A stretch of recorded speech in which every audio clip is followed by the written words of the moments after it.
Being stood by the fireplace, all eyes were on the boys.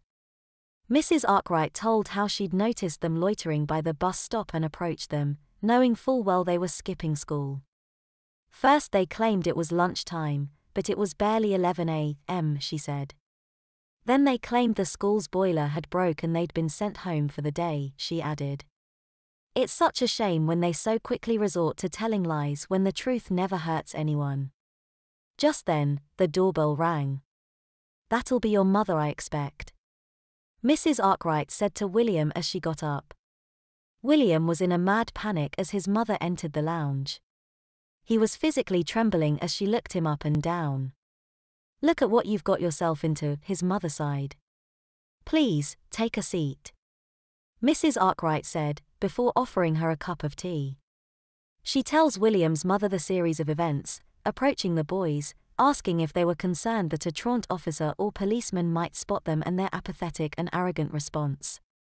She explained how she cunningly managed to get the boys out of their clothes and into the bath, and after that, putting them in dresses is easy, she proudly stated. She looked the boys up and down and said, "Better a dress than your birthday suit, eh, boys?" They didn't reply. They couldn't. Their sense of shame was far too great. So, William's mother asked, "What now?" Well, their form teacher began. "We're not sure just how often they've been skipping school, but I know it's got to the point to warrant a suspension," Miss Colton explained. Both Andrew and William's mothers expressed that they'd rather the boys weren't suspended. Truancy aside, Miss Colton continued, they seldom complete their homework assignments and on the rare occasion they do attend class, they're disobedient and disruptive, she explained. They've been given lines, detention, a good talking to, but nothing sinks in. I'm sorry to be the one to inform you, but the headmaster is determined to suspend them for a fortnight. I did all I could to stop him from excluding them altogether.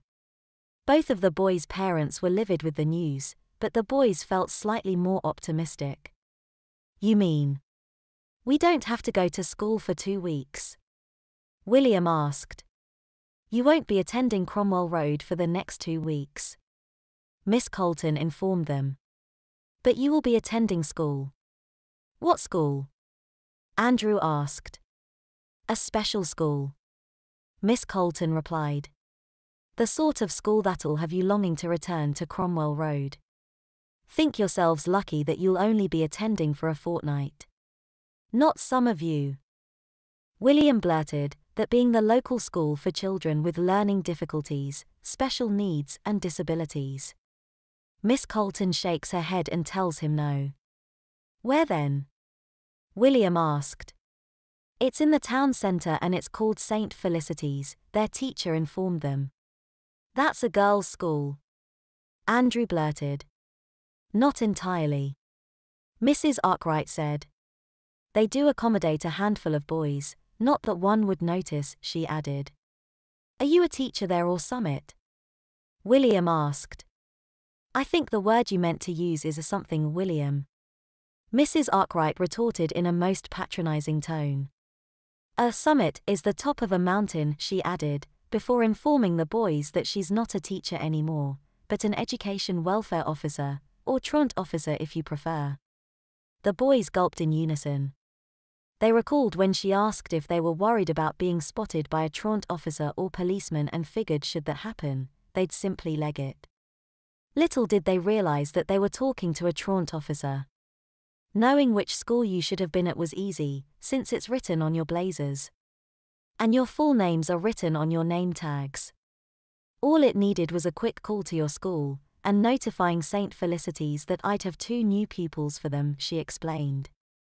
Now all we need to do is to fill out some parental consent forms and your temporary transfer will be finalized, she said, removing some forms from a folder and handing them out to their parents and teacher.